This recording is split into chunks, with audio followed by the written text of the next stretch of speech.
Left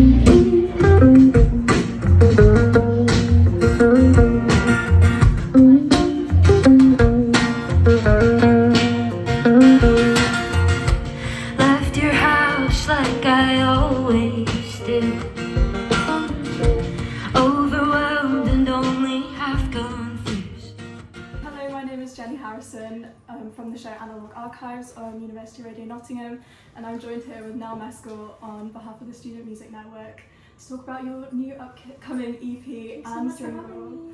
Yeah, I'm so excited. Are you excited to be playing in Nottingham tonight? I'm so excited. This is really one of my favourite places to play. I feel like I've just had the most fun memories. My first show here was supporting Phoebe Green, so that was like my first tour ever. So yeah, I love it here. Yeah, the crowd is just like, I've been to quite a few gigs here, and like they're always like so supportive. You make very beautiful, soulful, from the heart indie pop music, drawing from influences such as Ethel Cain and Florence Welch. But your new EP, I heard your new single, which is coming out tomorrow, The Closest We'll Get. Yeah.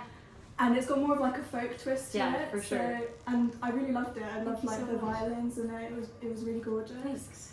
And I was just wondering like why, because this new EP focuses on the story of two people in a grey area of being in a relationship and being friends. Mm-hmm. Why did you choose to explore this topic next? It happened to me and I was like deeply heartbroken and trying to understand what I was going to do next with it. And then I think the reason it just kind of turned out more folky was because the songs were coming from a really, really deep place, and a really like, I don't know, it felt like the best thing to do was just to like hit record on a phone and like start writing that way. And so that's kind of how we ended up recording it, where it was like 7 musicians in a room and record was hit, and like we all just like kind of built it up in a room together, which was really lovely. And so yeah, that's what I was writing about, because I was like deeply sad. And you produced this one in New York. Yes. And what was it like being in that big city? Because obviously you're from quite a small town in County Kildare. Yeah. And you did move to London at 16, but New York is like massive. Like, what was that like? Yeah, because like I moved at 18. If I'd moved at 16, I probably would have died. Oh, but... sorry. Oh, yeah. But New York is like a totally different place and so magic. Like I do believe it when people say it's magic, because every time I go, I'm like in a completely new space. The first time I went to New York, I was actually completely heartbroken and about this topic, and so I wrote this song called Sweet Relief.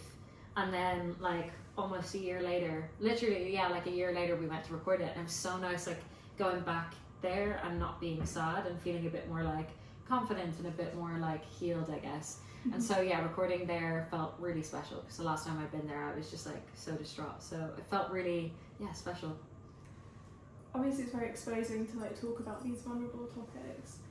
Do you ever feel nervous to release them, like, or is that part of like the process of healing from them? I think part of a process. I definitely, like, the most stressed I've ever been to release any song was my song Thin, because I kind of, not that I'm like not still thinking about this topic that's like going to be on the EP, but it definitely feels far more resolved because it is with this other person, and for me that is like an easier thing to cope with than the thing, like the constant battle in my own head about something that's to do with me. And so Thin was definitely one, like, I remember we were like sending it out to people a few days before the release, and I started like fully freaking out. I was like, what am I doing? This feels so exposing. Yeah. It's so personal. So personal, but also like that was probably the most healing release, because like you just, I don't know, I can never really put to words what the feeling of when you get like people responding and saying this means something to me too. Like it surprises me every time, and each time it's just as impactful. So that was probably the scariest. Because sometimes with these topics you feel like you're alone. When you're in your head a lot. So sometimes like being brave and like sharing that is the best thing. Yeah, exactly. Yeah. So do you think of the story that you want to tell before you start writing, or? I think if I try to do that too hard, the song just won't come out. And I think sometimes I just actually have to sit and like just see what comes out, which maybe sounds like wishy-washy, but like that's probably when I find the most truth comes out. But sometimes like when I'm in a room writing with other people, I'll like something will have just happened and I'll be like, this is what we have to write about. And that was like very true for most of these songs on the next project, but specifically The Closest We'll Get. I was literally on the train on the way to the session, found something out, I was like, I'm gonna throw up, but I'm gonna write a song about it first. So yeah, it's a bit of both.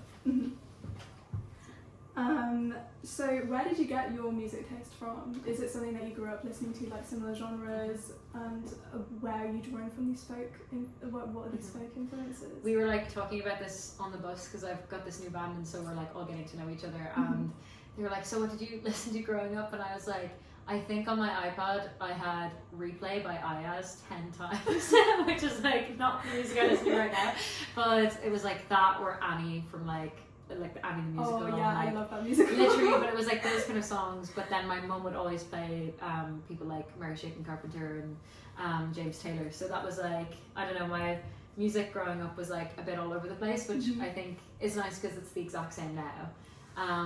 But like to actually write, it's so weird because I grew up singing classical and musical theatre, and now it's like the complete opposite. So I don't know, it's always just been a bit up and down and here and there.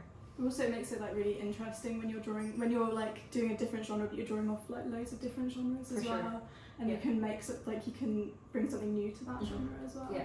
So when you were a kid and you were listening to all this music and doing your musical theatre, was it obvious that this was something you were going to do in the future? I think it was obvious that it was something that I was like needing to do and wanting to do, but I like, as you said earlier, like I'm from a smaller town, and it's so difficult to know how to do that. Like where I was, like I never was in bands growing up or anything like that, and I didn't really know anyone that was doing it as a career. So when I started to realize that maybe it was possible, I was like freaking out a little bit, because I was like, oh, I could actually do this, and my parents believe in me enough to like let me go off and do it. So it was really scary but really exciting. But yeah, it was something that I like felt I needed to do, but I just didn't know how until like I always wanted to be like Hannah Montana. I was like, how do I do that? But yeah, so yeah, getting to do it now feels really crazy. And when you moved to London, what was that like? What did you like start out doing? I moved and I had signed management, so I was like technically an artist, but I was like doing nothing because I was just like freaking the fuck out and like trying to figure out what to do, and like I was just going to a lot of gigs trying to figure out what the live setup would be, and I worked as a barista for like years, and so I kept doing that when I was in London. And then slowly like my band started releasing more, and then and now we're here. Oh, where did you meet your new band? I met my new band through friends of friends and stuff, but it's been like quite the journey the past like 4 years. But yeah, we have a few new players, but we have like an extra player. We used to just play like 4 of us, and now there's 5, so we've got violin and an extra guitar, which feels really lovely, and some more keys bits going on. So yeah, it's like starting to look how it like looks in my head, and like especially like since we recorded this next project, I really wanted to make it as much people as possible, because there was a lot of people on that. So. Yeah, I bet that's so fun to like tour around with so many people. Yeah, it was really fun. It's exciting, and you get to meet so many new people, and really connect, because you're in a band like all day. So it's really good. But if you hadn't become a musician, what do you think you'd be doing right now? This is so random. Well, maybe it's not random. I feel like I would have been a lawyer or something. Really? Yeah, but I just read a book one time about this like child who was like a dog lawyer, and I was like, well, I'll be a dog lawyer and I'll be a human lawyer. Like, it's not that hard. I don't know. It was like some sort. I like need to find out what this book is called, because I keep telling people about it. Everyone's like, I don't believe you, and I'm like, I swear it was real. But like, actually, if I'm honest, like I really wanted to be a spy growing up, because I would read the Cherub books, and I was like, how the hell do I become a spy? Maybe you are a spy. Maybe this is your cover. Hey, yeah, probably. Oh, you've been found out now. When you're not on tour, what do you like to do to relax? I like to go on long walks where I go and hug trees. Really? Yeah. Yeah? You aren't expecting that. Sounds therapeutic. No, I actually do this most days when I'm not touring, and when I'm not too busy. I will go and I will find a tree and I will hug it, and then I will hang out with my friends. Which tree gives the best hug? Do I want to tell you what tree gives the best hug? Because I've got this like very specific tree in this one place. Oh, well, maybe just the species then. Oh god, wait. Like, An oak Oh, tree. an oak tree. True. Yeah, I can see that. I can see that. It's probably an oak tree. Okay. Yeah, we don't want people tracking down which tree. Yeah. Maybe like you can't come from my tree. That's my shade. I have a tree at home that's my favourite Yeah, tree. It's like- called, I call it the perfect tree, and it is an oak tree as well. But it's like in the middle of this field because I live up in Yorkshire. Yeah. And it's like just like perfect. Like it's like a perfect circle. Yeah, I love that. That's my favorite. We had a tree growing up, a cherry blossom tree in our back garden, and it just died this year. Oh, Which is so sad. Like I just they died. die. Yeah, I guess I'm like that, but that was my favorite tree. So, R.I.P. Yeah. Yeah, so thank you so much for having me today, and also thank you so much for letting me hear your new single. Oh my God, of yeah, it course. was I really loved it. It was Oh, beautiful. thanks so much. Thanks for being Yeah. the first interview. Yeah, I'm obsessed. This is so I hope I cool. did a good job. Oh my god, yeah. Go like and comment and share. Can you tell us more about your new single, which is out tomorrow? Yeah. So the closest we'll get is a song about kind of two friends that are in the grey areas we were like talking about earlier. But like specifically, it feels like a lot of storytelling in this one because I was very much like pulling from exact conversations that I had just had, and so I like always say, and I'll say it before like tonight, like it's about two friends that are pretending that they're not friends, or two not friends pretending that they're friends. Mm-hmm. Do you know what I mean? Oh, And they're yeah. like they're 1000% avoiding a big discussion, and so Mm-hmm. yeah, that They would don't want to make it awkward. yeah, but they should. Do you know what I mean? Like in this I one, know I'm what kind you of mean. like we should, but because I think we'll regret it. Mhm. But yeah, so that's this one. I could lose you, you could lose me. It'd be awful, but it'd be easy. Wish